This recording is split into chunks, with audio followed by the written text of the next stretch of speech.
Chères citoyennes et citoyens de la communauté du Vieux-Gatineau, depuis octobre 2019, je suis l'agent de mobilisation de la revitalisation urbaine intégrée du Vieux-Gatineau, que l'on appelle aussi RUI-VG. Ce balado, comme les suivants, fait partie d'un projet citoyen qui découle de la démarche de la RUI-VG.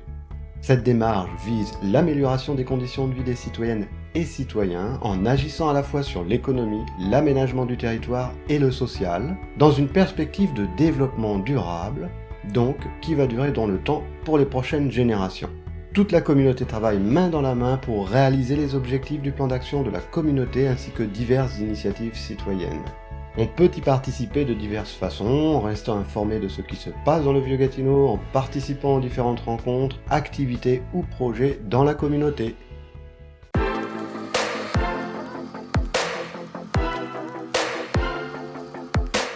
Bienvenue à toutes et à tous, chères citoyennes et citoyens, sur le balado de la RUI du Vieux-Gatineau.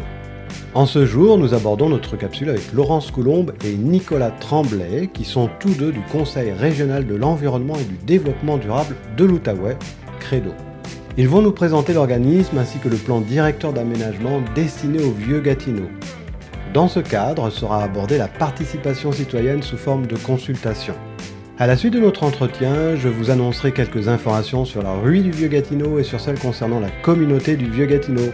Alors bonne écoute, chères auditrices et auditeurs.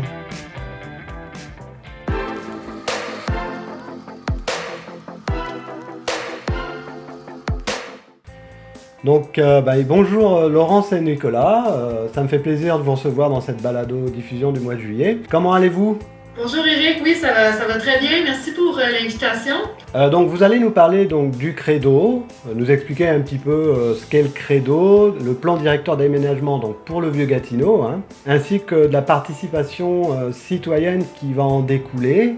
Donc j'ai cru comprendre qu'il y a des consultations aussi, donc c'est bien ça. Oui, absolument. Donc pour ceux qui ne connaissent pas le CREDO, nous sommes le Conseil régional de l'environnement et du développement durable de l'Outaouais.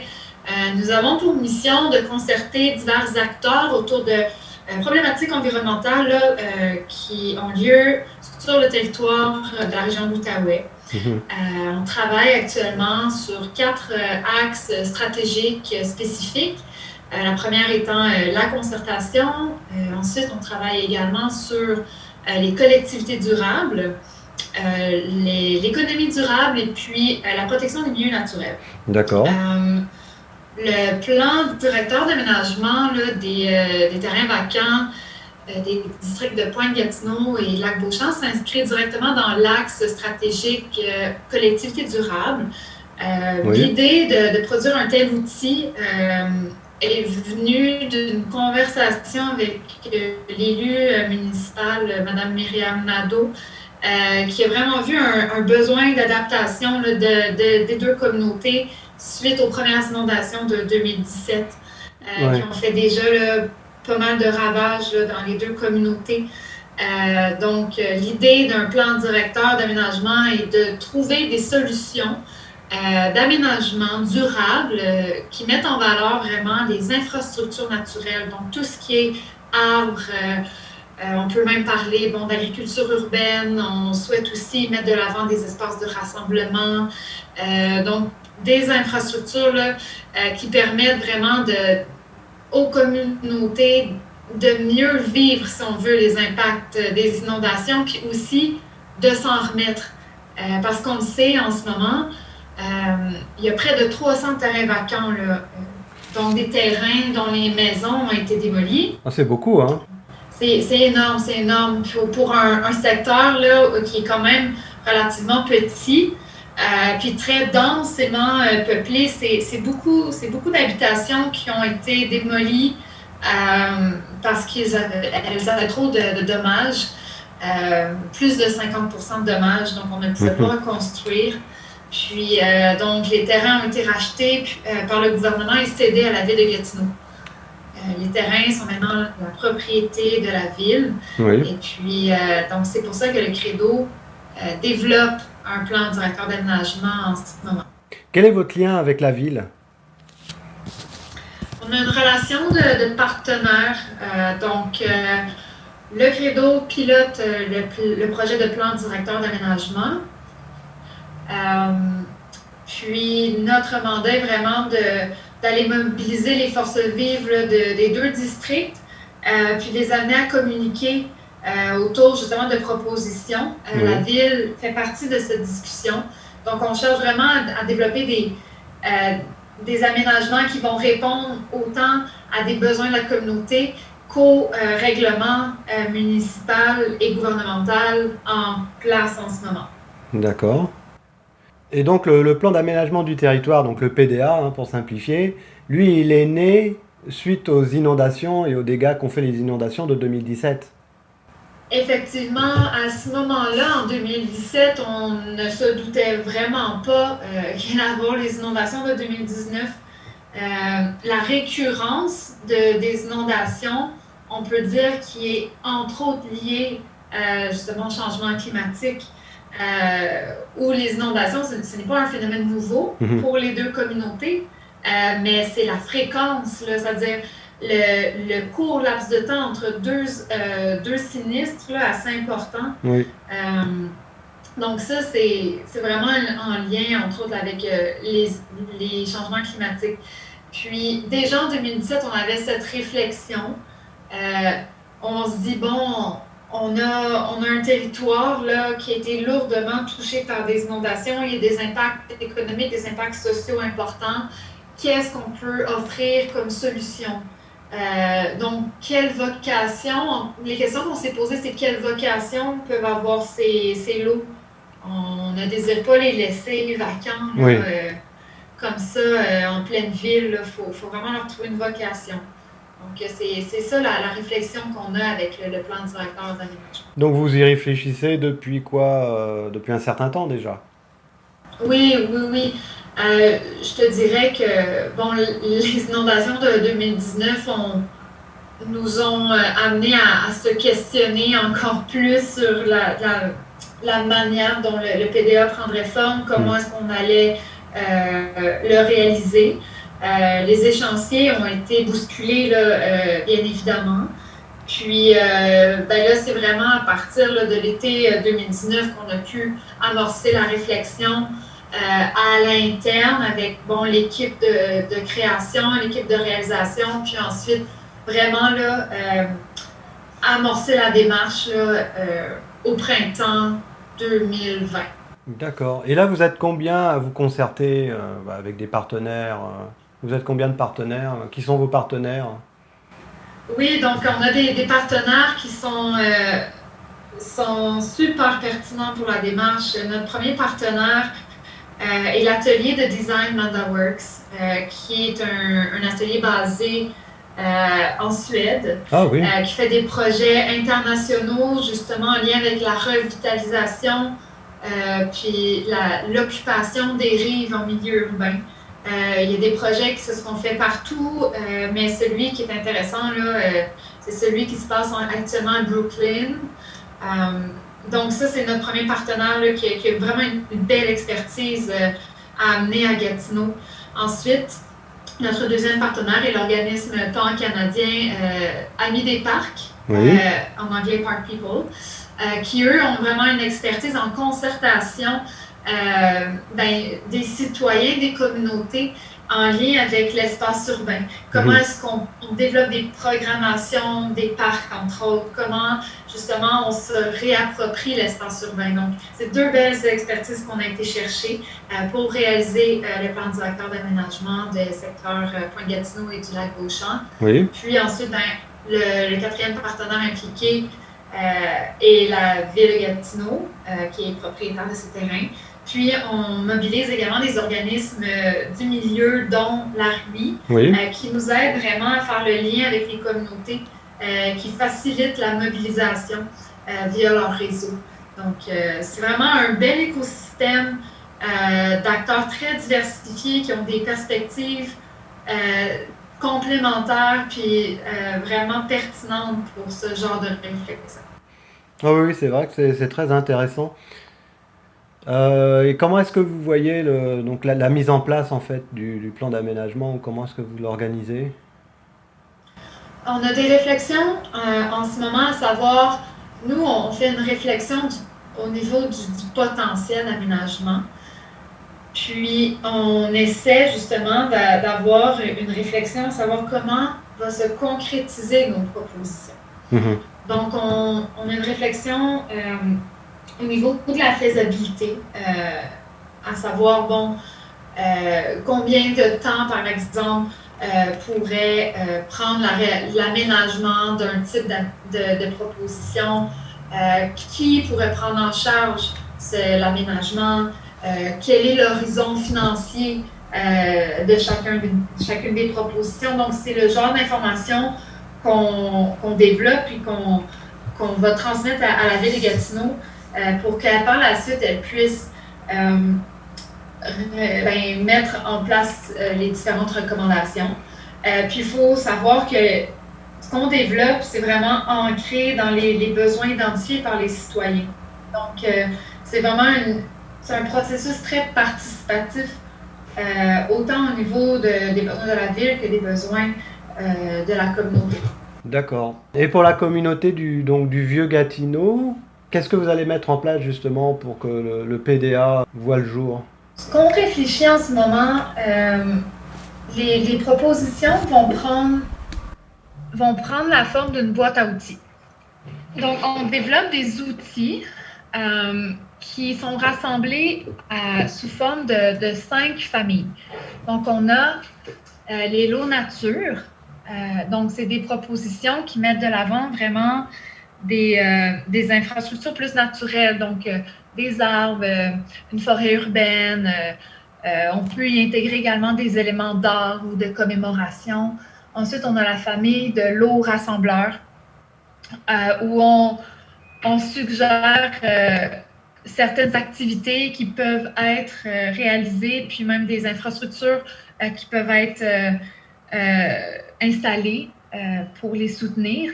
On a ensuite les lots nourriciers, donc c'est un besoin qui est assez important pour les deux communautés. Toute la question de la sécurité alimentaire, aussi de la question, là, par exemple, de créer des opportunités financières aussi. Donc, on a les lots nourriciers, ensuite on a les lots éponges. Oui. Donc, ça répond vraiment à un besoin d'atténuation, par exemple, de certains impacts des inondations. Donc, c'est de créer des espaces où on va pouvoir recueillir l'eau. Donc, on a certaines propositions en lien avec cette famille. Ensuite, la dernière famille, vraiment les lots en rive qu'on appelle. Oui. Donc, les lots en rive, ça, c'est plus pour le secteur Pointe-Gatineau. On a le ruisseau Moreau, qui est dans le secteur Pointe-Gatineau, qu'on peut justement là, adapter puis réaménager dans une certaine mesure pour rendre plus accessible la rive aux citoyens. D'accord. Est-ce que vous avez des exemples justement de mise en place concrète? On a certains exemples. Entre autres, par exemple, pour les lots nature, on a pensé peut-être aménager un chemin de paille, par exemple, avec une table à pique-nique, puis installer des espaces pour les barbecues. Donc, on peut également penser à un réseau de sentiers sur pilotis qu'on va pouvoir utiliser même s'il y a une montée de l'eau. Ah, oui. On pense beaucoup aux prairies aussi, les prairies pour les pollinisateurs, un espace pour, par exemple, mettre en place une ville à oiseaux, donc un réseau, par exemple, de cabanes pour les oiseaux. Ensuite, pour les lots rassembleurs, d'un parc à chiens, c'est un besoin là, qui a été exprimé par la communauté. Oui. On parle également d'un amphithéâtre avec une scène. On peut penser à des places éphémères pour l'art communautaire, peut-être même des modules de jeu. Ensuite, pour les lots rassembleurs, l'agriculture urbaine, que ça soit directement en terre, que ça soit un verger, ça peut également être des jardins en bac. C'est le genre de propositions là, qu'on fait actuellement aux citoyens, puis on les invite à se prononcer là-dessus. Là, donc, ce sont des propositions que vous leur faites, des propositions donc, sur lesquelles vous avez réfléchi. Aussi, vous êtes appuyé sur des pratiques qui ont déjà été effectuées, soit au Canada, soit ailleurs, comme en Suède. Mais est-ce que aussi vous tenez compte donc, des propositions des citoyennes et citoyens? Oui, absolument. En fait, il y a une grosse réflexion derrière chacune des propositions. Il y a une réflexion au niveau du potentiel des sites. Je veux dire, on est dans un contexte assez particulier, très urbain, très morcelé, Ouais. donc on ne peut pas que ça limite, mais ça oriente quand même les propositions.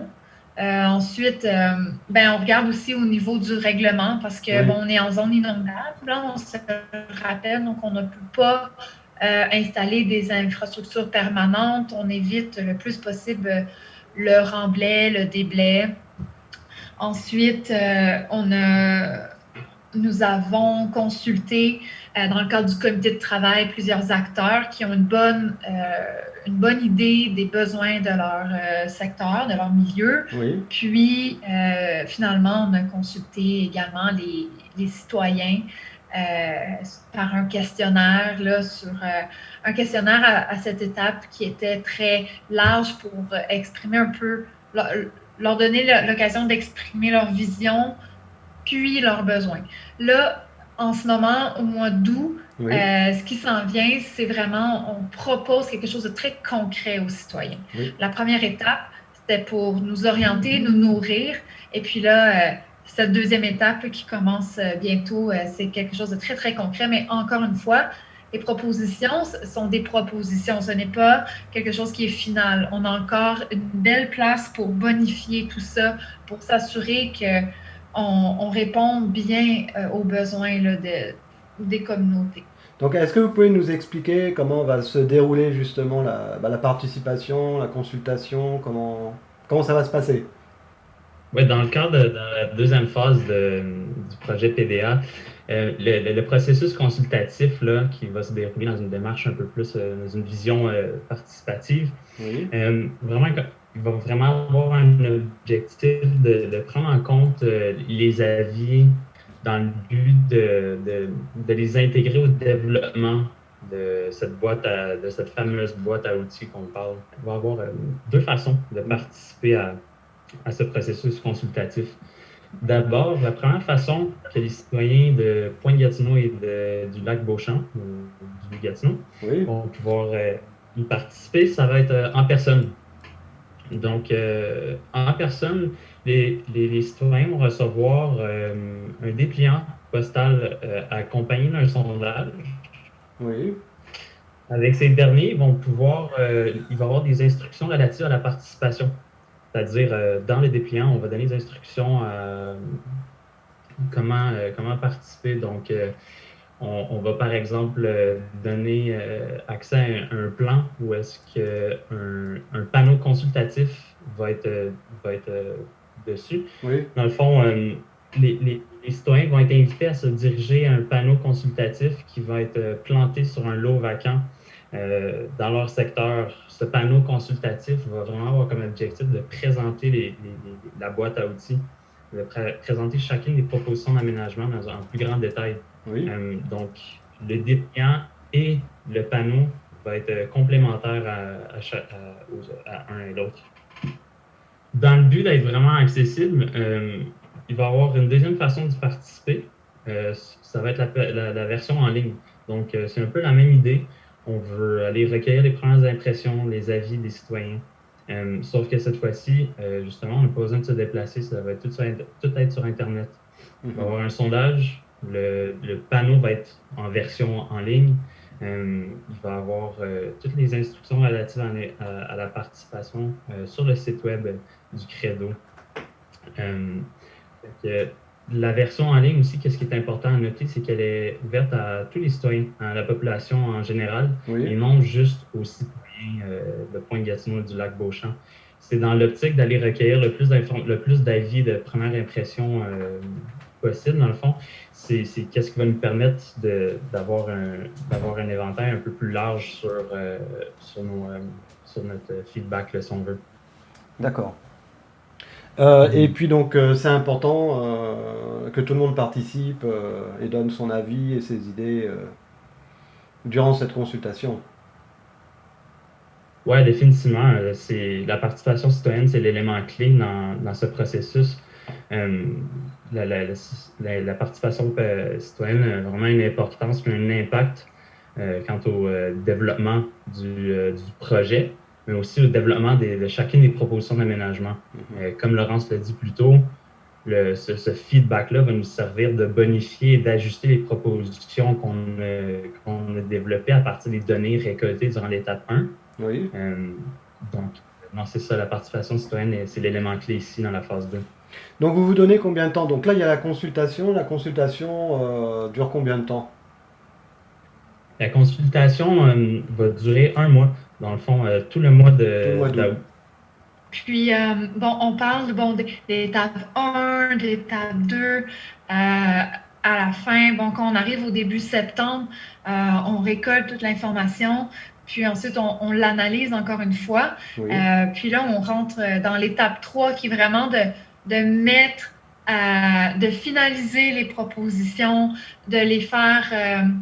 de les faire connecter entre elles, d'établir des liens, de suggérer aussi peut-être une manière de les implanter. Donc, c'est vraiment une réflexion à faire pour présenter quelque chose de très solide et connecté en 2021 aux citoyens dans le cadre d'une consultation publique qu'on dirait plus traditionnelle. Donc en 2021, ça va être la présentation des résultats en fait finaux de ce qui a été sélectionné, des projets sélectionnés. Effectivement. D'accord. Donc, justement, les consultations vont permettre d'avoir une belle vision d'ensemble sur tout le processus, tout ce qui a été fait, puis finalement les propositions finales. D'accord. Et donc ces propositions citoyennes, donc elles vont être soumises, elles vous sont soumises. Qui est-ce qui va décider au final la finalité des choix? Je vous dirais que nous, ce qu'on présente en ce moment, c'est déjà un bel inventaire d'idées. Puis là, ce qu'on souhaite savoir avec la période de consultation du mois d'août, c'est est-ce que les idées vous conviennent, lesquelles vous préférez, lesquelles vous voudriez, vous voudriez peut-être écarter. Est-ce qu'on a oublié quelque chose? Comment ça pourrait prendre forme? Quels sont les irritants? Quels sont les organismes qui pourraient peut-être prendre en charge certains aménagements? Donc, c'est vraiment nous, on est vraiment on ne décide pas. C'est la communauté qui décide. Puis, ensuite, nous, on ne fait que illustrer ce que la communauté nous dit. Donc, c'est comme ça que ça va se présenter à la toute fin. D'accord, écoutez, c'est superbe, c'est un beau projet, c'est magnifique. Donc en fait, les citoyennes et citoyens, dans notre cas du Vieux-Gatineau, doivent s'attendre à recevoir par courrier, justement, toutes les informations liées au PDA du Vieux-Gatineau. Oui, absolument.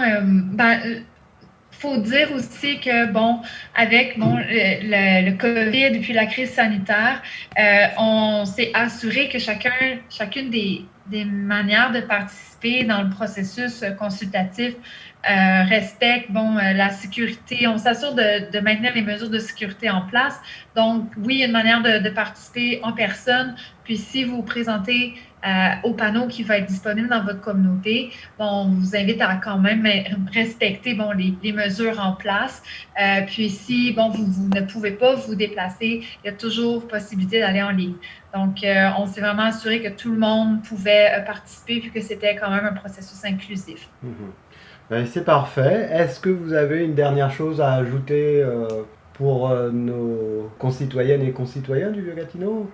Oui, en fait, nous, l'équipe de réalisation, on est très, très excités par ce qui s'en vient. Les propositions, on les trouve géniales. On espère que vous allez participer en grand nombre pour vraiment bonifier tout ce qu'on vous propose.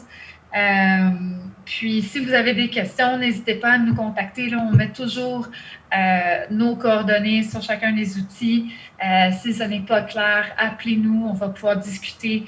N'hésitez pas à visiter les différents outils qui sont disponibles en ligne également. Donc, Au courant du mois d'août, on est disponible, puis on vous invite à participer en grand nombre. Et là, par exemple, dès maintenant, ils peuvent vous contacter de quelle manière? Vous pouvez me joindre, mon adresse courriel est le laurence.coulombe@credo.ca. D'accord. Et votre numéro de téléphone? Vous pouvez me joindre au 819-772-4925 au poste 222. D'accord, c'est parfait. Donc notre entretien touche à sa fin. Je vous remercie beaucoup Laurence et Nicolas d'avoir participé, de nous avoir présenté le Credo, le PDA et tout ce qui arrive pour le Vieux-Gatineau. J'imagine que le Vieux-Gatineau va bien participer à ce projet. Oui, on l'espère. Merci à toi pour l'invitation. Merci Oui, beaucoup. merci. Passez une bonne journée. À bientôt. Merci. À bientôt.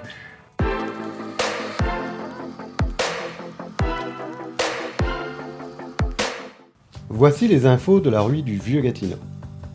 La RUI continue de participer à la cellule de crise qui vise à faire l'état de la situation de chaque organisme ainsi que l'état de la situation globale de la communauté du Vieux-Gatineau. La RUI vous propose les marches citoyennes. Si vous êtes intéressé, nous pouvons vous rejoindre à votre domicile pour qu'ensemble à 2 et à 2 mètres de distance, nous prenions une marche. Vous pouvez joindre Mélanie au 819-360-1307 afin de réserver une marche d'une demi-heure à 1 heure les lundis et vendredis entre 8h et 16h dans votre pâté de maison. Dans le cadre de la tournée des parcs, 2 conférences discussions sont à venir. Elles se dérouleront au parc John Locke le 11 août à 19h sur le thème du plan directeur d'aménagement des lots vacants avec Madame Laurence Coulombe et le 25 août à 19h sur le thème des communautés conviviales avec Madame Catherine Craig Saint-Louis. Le journal La Voix citoyenne du mois de juillet est maintenant disponible en ligne sur le Facebook de la RUI du Vieux-Gatineau. Vous pouvez le lire et le télécharger. Ce journal étant destiné à l'expression des citoyennes et citoyens du Vieux-Gatineau, n'hésitez pas à nous écrire pour nous faire part de vos remarques. Nous les ferons paraître dans la rubrique La Plume citoyenne. Dans les prochaines balados-diffusions du Vieux-Gatineau, nous aborderons l'agriculture urbaine et les jardins urbains du Vieux-Gatineau, et ce, en compagnie de Madame Lynne Bouchard, présidente des Serres urbaines Notre-Dame. Eh bien, chers auditrices et auditeurs, restez avec nous et suivez la RUI sur son Facebook RUI Vieux-Gatineau. Vous pouvez aussi nous contacter par téléphone au 819-893-4300 ou par courriel ruivieuxgatineau@gmail.com et mobilisation ruivg@gmail.com.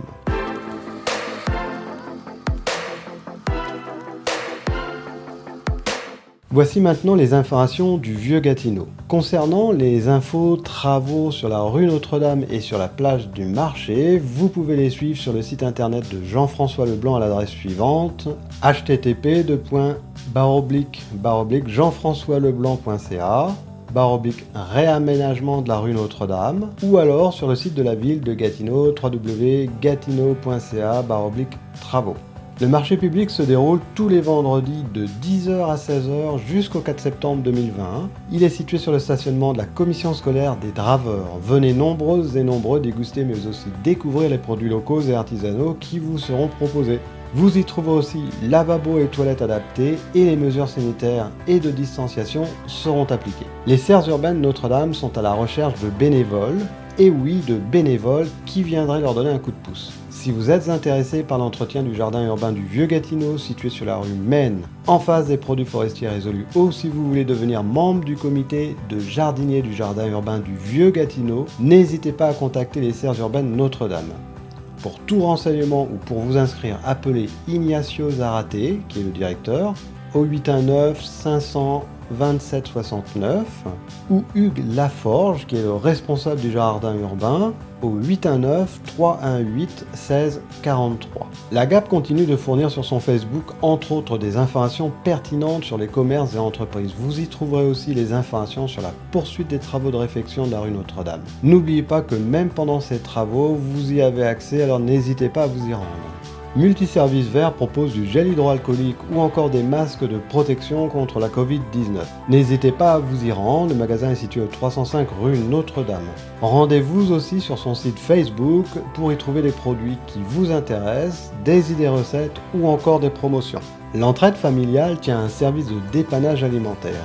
Si vous êtes dans le besoin, n'hésitez pas à contacter l'organisme au numéro suivant 819 669 06 86. Dans le cas où vous n'auriez pas de téléphone, la Soupière de l'Amitié, située au 149 boulevard Maloney Ouest, propose que vous vous rendiez auprès de leur organisme afin qu'un téléphone soit mis à votre disposition. L'entraide familiale offre aussi un service de déménagement. Si vous prévoyez de déménager, contactez l'organisme au 819 669 06 86, poste 223. La Soupière de l'Amitié est maintenant ouverte en semaine de 9h30 à 16h. Elle est aussi là si vous avez besoin d'un repas. Il vous sera offert du lundi au vendredi entre 11h et 12h45. Pour contacter l'organisme, 819 663 6777. Pour vous y rendre, 149 boulevard Maloney Ouest à Gatineau. Moisson Outaouais continue son loto-moisson. Pour y participer, vous pouvez vous procurer des billets dans l'un des magasins Rona, IGA, IGA Extra ou sur le site web de Moisson Outaouais. Le comité de vie de quartier du Vieux-Gatineau est toujours fermé au public pour le moment. Cependant, l'équipe reste disponible et active. Vous pouvez la contacter en laissant un message sur leur répondeur au 819 893 4300. Vous serez recontacté rapidement. Je vous annonce aussi le départ de Moustapha Barry, directeur général du CVQ. C'est maintenant Marie-Hélène Gélina qui prend la relève et devient la directrice générale par intérim. Nous leur souhaitons le meilleur dans leur nouveau poste. Et n'hésitez pas à visiter régulièrement le Facebook Comité de vie de quartier du Vieux-Gatineau pour davantage d'informations sur les activités du CVQ. La maison de quartier Notre-Dame est à la recherche d'une agente ou d'un agent d'accueil. Pour plus d'informations, vous pouvez contacter la maison de quartier au 819 893 6763. Le café Jazette sous l'érable continue. Il a lieu les mercredis de 10h à 12h à l'extérieur de la maison de quartier qui est située au 280 boulevard Maloney Est. Pour vous inscrire, appelez le 819 893 6763. Bien sûr, la maison de quartier suit les mesures sanitaires de lutte contre la Covid-19.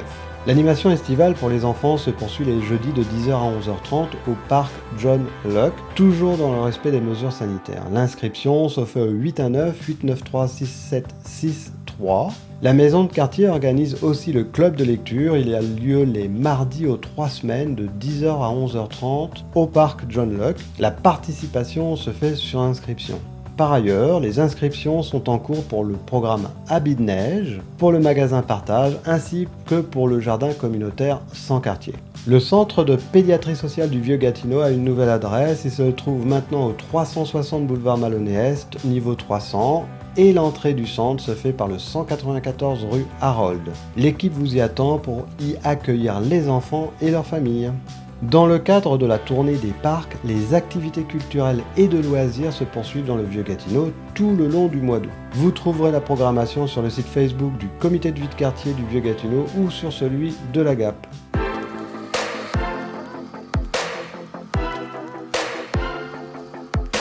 Et bien voilà, chères auditrices et auditeurs, ici s'achève notre 7e capsule des baladodiffusions du Vieux-Gatineau. Dans notre prochaine capsule, nous recevrons Lynn Bouchard qui nous parlera de l'agriculture urbaine, des serres urbaines Notre-Dame et du jardin urbain du Vieux-Gatineau. En attendant, chère communauté du Vieux-Gatineau, prenez bien soin de vous.